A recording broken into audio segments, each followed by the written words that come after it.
പടച്ച റബ്ബിന്റെ മുന്നില് സഫ് സഫായിട്ട് ഇങ്ങനെ നിരത്തി നിർത്തുകയാ. ആരാണെന്നറിയോ?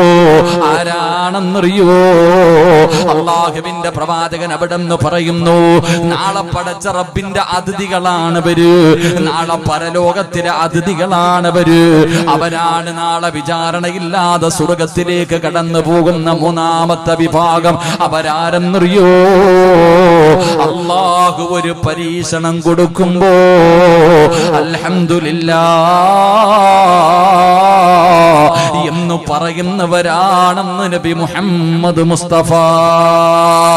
ഉറക്കെ നബി മുഹമ്മദ് മുസ്തഫ, ഉറക്കെ നബി മുഹമ്മദ് മുസ്തഫ സല്ലല്ലാഹു അലൈഹി വസല്ലമ തങ്ങൾ പറഞ്ഞു, അവർ അള്ളാന്റെ അതിഥികളാ, അവരെ സഫ് സഫായി നിർത്തപ്പെടും. എന്നിട്ടാണ് അവർ കടന്നു പോകുന്ന സ്വർഗത്തിലേക്ക്. അവരാരെന്നറിയോ? അള്ളാഹു എന്തെങ്കിലും ഒരു പരീക്ഷണം കൊടുക്കുമ്പോ അൽഹംദുലില്ലാഹ് എന്ന് പറയുന്നവരാണെന്ന് നബി മുഹമ്മദ് മുസ്തഫ. ക്ഷമിക്കും, ചിലര് ക്ഷമിക്കും. അള്ളാഹു ഇപ്പൊ അങ്ങനല്ലേ, ഇത്രയും വന്നുള്ളൂ, എന്ത് ചെയ്യാൻ പറ്റും? ക്ഷമിക്കാൻ സഹിക്കാതെ പറ്റും. പക്ഷേ എന്റെ പ്രിയമുള്ള സഹോദരങ്ങളെ, മക്കള് മരിച്ചുപോയെന്ന് പറയുമ്പോ ആരെങ്കിലും അൽഹംദുലില്ലാഹ് പറയോ? സ്വന്തം മക്കള് മരിച്ചുപോയി അൽഹംദുലില്ലാഹ് പറയോ? 10ാം ക്ലാസ്സിൽ പരീക്ഷ എഴുതി റിസൾട്ട് നോക്കിയപ്പോ തോറ്റുപോയി അൽഹംദുലില്ലാഹ് പറയോ? ഒന്ന് തലകറങ്ങി വീണു, എടുത്ത് ഹോസ്പിറ്റലിൽ കൊണ്ടുപോയി ടെസ്റ്റ് ചെയ്തിട്ട് ഡോക്ടർ പറഞ്ഞു ക്യാൻസറാ. ആരെങ്കിലും അൽഹംദുലില്ലാഹ് പറയുവോ? അങ്ങനെ പറഞ്ഞാ നീ സ്വർഗത്തിലാണെന്ന് നബി മുഹമ്മദ് മുസ്തഫ. ഉറക്കപ്പറ നബി മുഹമ്മദ് മുസ്തഫ. ആരാ പറയാ? അല്ലാഹു ഒരു പരീക്ഷണം കൊടുക്കുന്ന സമയത്ത് താങ്ങാൻ കഴിയാത്ത വേദനകൾ അല്ലാഹു കൊടുക്കുമ്പോ അൽഹംദുലില്ലാഹ് എന്ന് പറയുന്നവന് നാളെ വിചാരണയില്ലാതെ സ്വർഗത്തിൽ കിടക്കുമെന്ന് നബി മുഹമ്മദ് മുസ്തഫ സല്ലല്ലാഹു അലൈഹി വസല്ലമ തങ്ങൾ. പടച്ചവനെ, സ്വന്തം മക്കള് മരിച്ചുപോയി, റൂഹ് പിടിച്ചിട്ട് മലക്കുകൾ തിരിച്ചങ്ങോട്ട് ചെല്ലുമ്പോ അല്ലാഹു ചോദിക്കും, എന്റെ അടിമ എങ്ങനെയാ പറഞ്ഞത്? എന്റെ അടിമ എന്താണ് പറഞ്ഞത്? മലക്കുകൾ അത്ഭുതത്തോടുകൂടി പറയുന്നു, അല്ലാഹ് സ്വന്തം മകൻ മരിച്ചപ്പോഴും ആ മനുഷ്യൻ അൽഹംദുലില്ലാഹ് അവിടുന്ന് നിന്നെ സ്തുതിച്ചു തമ്പുരാന്. വല്ലാത്ത അത്ഭുതം തമ്പുരാന്. ആ സമയത്ത് അല്ലാഹു പറയുമെന്നാണ്, സ്വർഗത്തിലൊരു കൊട്ടാരം പണിയണം, എന്റെ അടിമയ്ക്ക് വേണ്ടി സ്വർഗത്തിലൊരു കൊട്ടാരം പണിയണം, ബൈത്തുൽ ഹംദ് എന്ന് പേരിടണം, അതെന്റെ അടിമയ്ക്കുള്ള പ്രതിഫലമാണെന്ന് അല്ലാഹുവേ നബി മുഹമ്മദ് മുസ്തഫ സല്ലല്ലാഹു അലൈഹി വസല്ലമ തങ്ങൾ പറയുമ്പോ, എന്റെ പ്രിയമുള്ളവരെ, ഒരിക്കലൊരു മനുഷ്യനോട് അല്ലാഹുവിന്റെ പ്രവാചകൻ അവിടെ നിന്ന് കണ്ടപ്പോ ചോദിച്ചു, എന്താണ് കൈഫ ഹാലുക, നിന്റെ അവസ്ഥ എങ്ങനെയാണ്? ആ മനുഷ്യൻ പറഞ്ഞു, അൽഹംദുലില്ലാഹ്. അല്ലാഹുവിന്റെ പ്രവാചകൻ ഒരു സഹാബിയെ കണ്ടപ്പോ അവിടെ നിന്ന് ചോദിച്ചു, എങ്ങനെയുണ്ട്, സുഖമാണോ എന്ന് ചോദിക്കുമ്പോ ആ മനുഷ്യൻ പറഞ്ഞു, അൽഹംദുലില്ലാഹ്. അല്ലാഹുവിന്റെ പ്രവാചകൻ അവിടെ നിന്ന് ദുആ ചെയ്തു, അല്ലാഹ് ഈ മനുഷ്യന് നീ ഖൈറും ബർക്കത്തും നൽകണേ അല്ലാഹ്. പിന്നീട് ഒരു ചെറുപ്പക്കാരനെ കണ്ടു. അല്ലാഹുവിന്റെ പ്രവാചകൻ ചോദിക്കുന്നു, യാ ഫുലാൻ, നിന്റെ അവസ്ഥ എന്താണെന്ന് ചോദിക്കുമ്പോ ആ മനുഷ്യൻ പറഞ്ഞു, സുഖമാണ് നബിയേ, സന്തോഷമാണ് നബിയേ. അല്ലാഹുവിന്റെ പ്രവാചകൻ ഒന്നും പറഞ്ഞില്ല. ആ മനുഷ്യൻ പറഞ്ഞു, നബിയേ എനിക്ക് വേണ്ടി ദുആ ചെയ്യ് നബിയേ, ഇപ്പൊ തന്നെ ദുആ ചെയ്യണം നബിയേ. അല്ലാഹുവിന്റെ പ്രവാചകൻ അവിടെന്ന് പറഞ്ഞ മറുപടി എന്തെന്നറിയോ? നീ അൽഹംദുലില്ലാഹ് പറഞ്ഞിരുന്നെങ്കിൽ വല്ലാത്ത സന്തോഷവാ.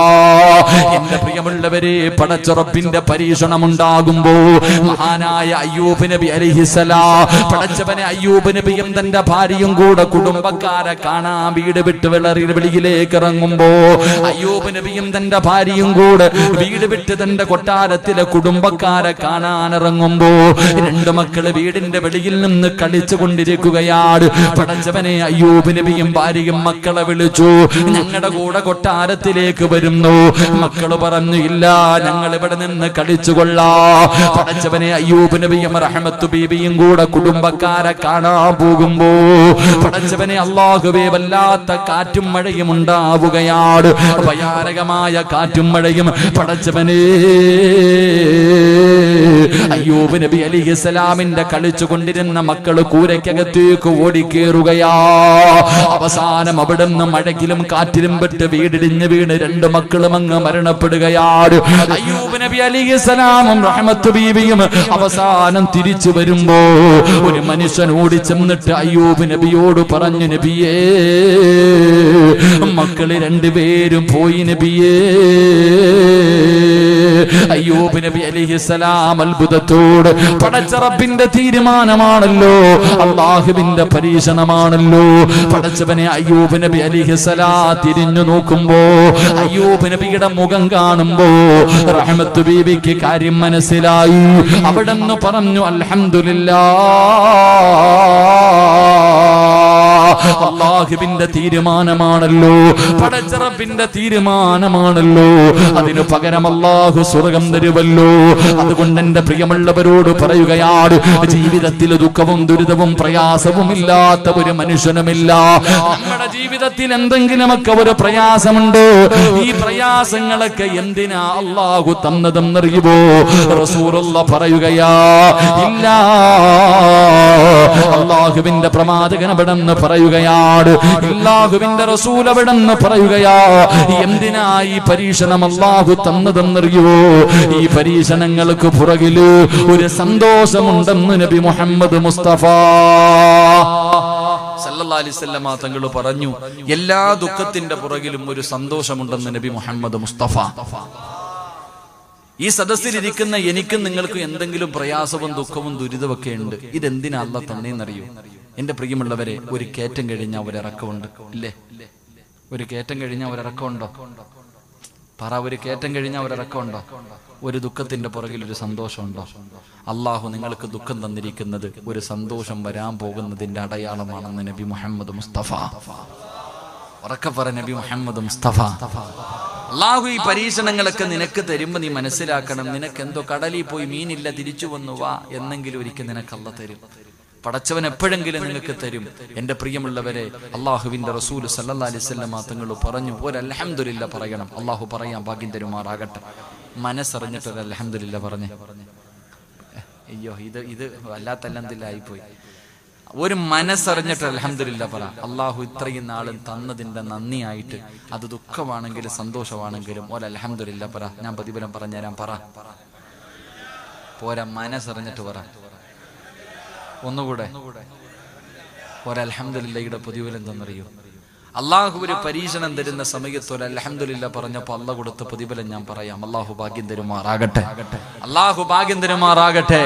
എന്റെ പ്രിയമുള്ള സഹോദരങ്ങളെ, ഒരു അൽഹംദുലില്ലാ പറഞ്ഞപ്പോ കിട്ടിയ പ്രതിഫലം പറയാ. അള്ളാഹുവേ, മഹാനായ അബൂ തൽഹ റളിയല്ലാഹു തആല അൻഹു,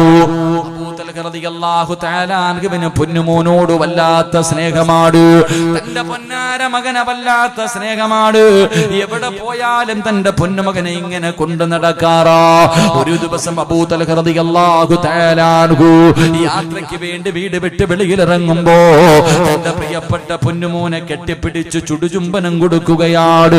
എന്നിട്ട് തന്റെ പ്രിയപ്പെട്ട ഭാര്യയുടെ കയ്യിൽ പിടിച്ചു കൊടുത്തിട്ട് പറഞ്ഞു, പൊന്നുമോനെ നീ നല്ലതുപോലെ നോക്കണേ. എന്നിട്ട് അബൂ തൽഹ റളിയല്ലാഹു തആല അൻഹു യാത്ര തുടങ്ങി. പടച്ചവനെ, ദിവസങ്ങൾ കഴിഞ്ഞു. അബൂ തൽഹ റളിയല്ലാഹു തആല അൻഹുവിന്റെ പൊന്നുമകന് രോഗം പിടിക്കുകയാ. അവിടുന്ന് പനി പിടിക്കുകയാണ്. എന്തു മരുന്ന് കഴിച്ചിട്ടും പനി മാറുന്നില്ല. ഓരോ ദിവസം കഴിയുമ്പോഴും പനി ഇങ്ങനെ കൂടുകയാണ്. അവസാനമല്ലോ അബൂ തൽഹ റളിയല്ലാഹു തആല അൻഹുവിന്റെ പൊന്നുമകനങ്ങ് മരണപ്പെടുകയാ. വാപ്പ നാട്ടിലില്ല, ഉമ്മ മാത്രമാണുള്ളത്. ഉമ്മ സുലൈം മാത്രമാണുള്ളത്. പടച്ചവനെ, തന്റെ പൊന്നാര മകനങ്ങ് മരിച്ചുപോയി. അല്ലാഹുവിന്റെ റസൂലിനോട് ചോദിക്കുന്നു, യാ റസൂലല്ലാഹ്, എന്റെ പൊന്നുമോന് മരിച്ചുപോയി നബിയേ. എന്റെ ഭർത്താവ് നാട്ടിലില്ല, ഞാൻ എന്താണ് ചെയ്യേണ്ടത്? അല്ലാഹുവിന്റെ പ്രവാചകൻ പറഞ്ഞു, ശബിക്കു ഉമ്മു സുലൈം, അൽഹംദുലില്ലാഹ് എന്നല്ലാഹനെ സ്തുതിക്കും ഉമ്മു സുലൈം. അല്ലാഹുവിന്റെ റസൂൽ അൽഹംദുലില്ലാഹ് പറയാൻ പറയുമ്പോ തന്റെ പൊന്നാര മകൻ മരിച്ചുപോയി. അവിടെ നിന്നുകൊണ്ട് പറഞ്ഞു, അൽഹംദുലില്ലാഹ്. അല്ലാഹുവേ അവിടുന്ന് ചോദിച്ചു നബിയേ അബൂ തൽഹ വരുന്നത് വരെ കാത്തു നിൽക്കണോ? പ്രവാചകനെ ഖബറടക്കാൻ പറയുകയാണ്. പൊന്നുമോന്റെ ജനാസ കൊണ്ടുപോയി ഖബറടക്കി. അല്ലാഹുവേ ദിവസങ്ങൾ കഴിച്ചു, ദിവസങ്ങൾ കഴിഞ്ഞു. ഒരു ദിവസം രാത്രി കിടന്നിട്ട് ഉമ്മു സുലൈമിന് ഉറക്കം വരുന്നില്ല. കാരണം എന്തെന്നറിയുവോ? നാളെ സുബഹി കഴിയുമ്പോ ഭർത്താവ് വരികയാണ്. മകൻ മരിച്ചതറിഞ്ഞിട്ടില്ല, പൊന്നുമോന് മരിച്ചുപോയ കാര്യം അറിഞ്ഞിട്ടില്ല. എങ്ങനെയാ പറയുക? വീട്ടിലേക്ക് ദിവസങ്ങൾ കഴിഞ്ഞു വരുന്ന ഭർത്താവിനോട് മകൻ മരിച്ച വാർത്ത എങ്ങനെയാ പറയുന്നത്? ആലോചിച്ചിട്ട് കിടന്നിട്ട് ഉറക്കം വരാതെ ഉമ്മു സുലൈം കിടന്ന് കരയുകയാ. പെങ്ങളെ പിറ്റേ ദിവസം രാവിലെയായപ്പോ കുളിച്ച് നല്ല വസ്ത്രം ധരിച്ച് വീടിന്റെ കവാടത്തിൽ വന്ന് കാത്തു നിൽക്കുകയാണ്. അബൂ തൽഹ തങ്ങൾ കിടന്നു വന്നു. സലാം പറഞ്ഞിട്ട് സ്വീകരിക്കുകയാ. വീടിന്റെ അകത്ത് കയറിയപ്പോ അവിടെന്ന് ചോദിച്ചു, നമ്മുടെ പൊന്നുമോനെവിടെ? അവനൊരു സ്ഥലം വരെ പോയിരിക്കുകയാണെന്ന് കള്ളം പറയുകയാ. കാരണം എന്തെന്നറിയോ? വീട്ടിലേക്ക് കടന്നു വന്ന് കേറിയ ഭർത്താവിനോട് മകൻ മരിച്ചെന്ന് പറഞ്ഞ ഭർത്താവിന്റെ മനസ്സ് വേദനിക്കുമല്ലോ. അതുകൊണ്ട് സമാധാനത്തോടുകൂടി പറയാമെന്ന് കരുതിയിട്ട് അവിടെ നിന്ന് മിണ്ടാതെ ഒരു സ്ഥലം വരെ പോയെന്ന് പറയുകയാ. അവസാനം അബൂ തൽഹ തങ്ങൾക്ക് കഴിക്കാൻ ഭക്ഷണം കൊടുത്തു. അവസാനം അവിടെ നിന്ന് ചിന്തിച്ചു, അല്ലാ പോയിട്ട് ഒരുപാട് ദിവസമായല്ലോ തമ്പുരാരെ, എന്റെ ഭർത്താവിന് മോഹമുണ്ടാകുമല്ലോ, ആഗ്രഹമുണ്ടാകുമല്ലോ, സാധിച്ചു കൊടുക്കൽ എന്റെ കടമയാണല്ലോ. മണിയറക്കകത്തേക്ക് വിളിച്ചു കയറ്റി ആവശ്യമുള്ളതെല്ലാം കൊടുത്തു. രണ്ടുപേരും ശാരീരികമായി ബന്ധപ്പെട്ടു. എന്നിട്ട് അബൂ തൽഹ റളിയല്ലാഹു തആല അൻഹുവിന്റെ നെഞ്ചത്ത് കിടന്നിട്ട് ഉമ്മു സുലൈം ചോദിക്കുന്നു, തൽഹ എനിക്കൊരു സംശയം ചോദിക്കാനുണ്ട്, എനിക്കൊരു സംശയം ചോദിക്കാനുണ്ട്. എന്തേ പെണ്ണേ? ഒരു മനുഷ്യൻ അമാനത്തായ ഒരു വസ്തു നമ്മുടെ കയ്യിൽ തന്നു, തിരിച്ചു ചോദിക്കുമ്പോ കൊടുക്കണോ തൽഹ? അബൂ തൽഹ റളിയല്ലാഹു തആല അൻഹു പറഞ്ഞു, പെണ്ണേ കൊടുക്കണം, അത് നമ്മുടെ ബാധ്യതയാണല്ലോ, അത് അമാനത്താണല്ലോ, കൊടുക്കൽ നിർബന്ധമാണല്ലോ. ആ സമയത്ത് ഉമ്മു സുലൈം കിടന്ന് കരയുകയാ. അതുവരെ പിടിച്ചിരുന്ന ഉമ്മു സുലൈം കിടന്ന് കരയുകയാണ്. എന്തിനാ കരയുന്നതെന്ന് ചോദിക്കുമ്പോ അവിടെന്ന് പറയുന്നു, തൽഹ അല്ലാഹു നമുക്ക് അമാനത്തായി തന്ന നമ്മുടെ പൊന്നുമോനെ അല്ലാഹു തിരിച്ചെടുത്തു. തൽഹ തന്റെ പൊന്നുമുഖം മരിച്ചുപോയെന്ന് കേൾക്കുമ്പോ അബൂ തൽഹ റളിയല്ലാഹു തആല അൻഹു പിടഞ്ഞു വീഴുകയാ. തന്റെ പൊന്നുമോൻ മരിച്ചുപോയെന്ന് പറയുമ്പോ സഹിക്കാൻ കഴിയാത്ത വേദനയാണ്. ഏറ്റവും കൂടുതൽ വേദന എന്തെന്നറിയോ? വീട്ടിൽ വന്നപ്പോ ഭാര്യ പറഞ്ഞില്ല. സങ്കടം കഴിക്കാതെ സങ്കടം സഹിക്കാൻ കഴിയാതെ അല്ലാഹുവിന്റെ റസൂലിനോട് പറയുന്നു, നബിയേ ഉമ്മു സുലൈമിനെ എനിക്ക് വേണ്ട നബിയേ. കാര്യം അവിടെ അന്വേഷിച്ചപ്പോ മകൻ മരിച്ചുപോയ വാർത്ത എന്നോട് പറഞ്ഞില്ല നബിയേ. അല്ലാഹുവിന്റെ റസൂൽ ചോദിച്ചു, തൽഹ ഇതുപോലെ ഒരു ഭാര്യ നിനക്ക് അല്ലാഹു നൽകിയില്ലേ? അവളെത്ര നല്ല ഭാര്യ, വീട്ടിലേക്ക് വന്ന് നിന്നെ വേദനിപ്പിച്ചില്ല, നിനക്ക് കഴിക്കാൻ ഭക്ഷണം നൽകി, നിന്റെ മോഹങ്ങൾ സാധിച്ചു തന്നു.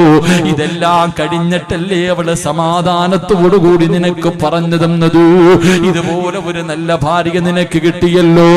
അതുകൊണ്ട് അല്ലാഹുവിന്റെ റസൂൽ പറഞ്ഞു, അൽഹംദുലില്ലാഹ് പറ അബൂ തൽഹ,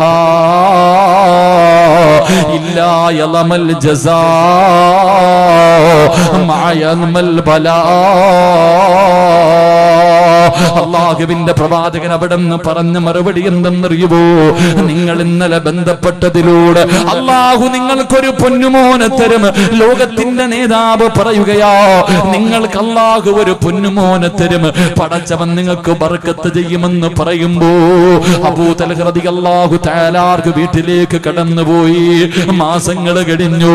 ഉമ്മു സുലൈം ഗർഭിണിയായി. 9.5 മാസം കഴിയുമ്പോ ഉമ്മു സുലൈം അവിടെ നിന്ന് പ്രസവിക്കുകയാ. ഒരു പൊന്നുമോനെ പ്രസവിക്കുകയാണ്.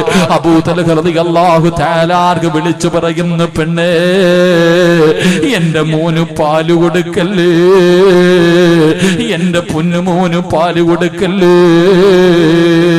അബൂ തൽഹ റളിയല്ലാഹു തആല ഓടിച്ചെന്ന് തന്റെ പൊന്നുമോനെ വാരിയെടുത്തുകൊണ്ട് ഇലാ ഹദ്റത്തി റസൂലില്ലാഹ്, അല്ലാഹുവിന്റെ റസൂലിന്റെ മുന്നിലേക്ക് ഓടുകയാ. നബിയേ സന്തോഷം വന്നു നബിയേ, ദുഃഖത്തിന്റെ പുറകിൽ അല്ലാഹു എനിക്കൊരു സന്തോഷം നൽകി നബിയേ, എനിക്ക് അല്ലാഹു ഒരു പൊന്നുമോനെ തന്നു. പ്രവാചകന്റെ കരങ്ങളിൽ കൊണ്ടുകൊടുത്തു, പാങ്കമിക്കാമത്തും കൊടുത്തു, അബ്ദുല്ലാഹ് എന്ന് പേരിട്ടു. റസൂലുള്ള തന്റെ വായിക്കകത്ത് കാരക്ക വെച്ച് ചവച്ചരച്ചിട്ട് ആ പുണ്യമായ ശറഫാക്കപ്പെട്ട കൈകൊണ്ട് ആ പൊന്നുമോന്റെ വായിലേക്ക് മധുരം വെച്ചു കൊടുത്തു. പെങ്ങളെ ഒരൽഹംദുലില്ലയുടെ പ്രതിഫലമാ, ഒരൽഹംദുലില്ലയുടെ പ്രതിഫലമാ. ഈ അബ്ദുല്ലാ എന്ന് പറയുന്ന പൊന്നുമോന് വളർന്നു. അവൻ അല്ലാഹുവിന്റെ ഖുർആൻ മുഴുവനും കാണാതെ പഠിച്ചു, അല്ലാഹുവിന്റെ ഖുർആൻ മുഴുവനും കാണാതെ പഠിച്ചു. റബ്ബേ പ്രായപൂർത്തിയായി, യുവാവായി, അവിടുന്ന് വിവാഹം കഴിച്ചു. 12 മക്കളുണ്ടായി, 12 മക്കളുണ്ടായി. ആ 12 മക്കളും ഹാഫിളീങ്ങളായെന്ന് ചരിത്രം പറയുമ്പോ എല്ലാം ഒരു അൽഹംദുലില്ലയുടെ പ്രതിഫലമാ, എല്ലാം ഒരു അൽഹംദുലില്ലയുടെ പ്രതിഫലമാ. അതുകൊണ്ട് നാളെ പടച്ചുറപ്പിന്റെ പരലോകത്ത് വിചാരണയില്ലാതെ സ്വർഗത്തിൽ കിടക്കുന്ന മൂന്നാമത്തെ വിഭാഗം യഹ്മദൂന ഫിൽ ദർറാ. അല്ലാഹുവിന്റെ റസൂൽ അവിടെന്ന് പറയുകയാ, അല്ലാഹു ഒരു പരീക്ഷണം കൊടുക്കുമ്പോ അൽഹംദുലില്ലാഹ് എന്ന് പടച്ച റബ്ബിനെ സ്തുതിക്കുന്നവനുണ്ടല്ലോ, വയദ്ഖുലൂനൽ ജന്ന ബിഗൈരി ഹിസാബ്. അവൻ നാളെ വിചാരണയില്ലാതെ സ്വർഗത്തിൽ കിടക്കുമെന്ന് പ്രവാചകൻ പറയുമ്പോ എന്റെ പ്രിയമുള്ള സഹോദരാ, അല്ലാഹു നമ്മുടെ ജീവിതത്തിലെ സർവ്വ പ്രയാസങ്ങളും അല്ലാഹു മാറ്റിത്തരുമാറാകട്ടെ.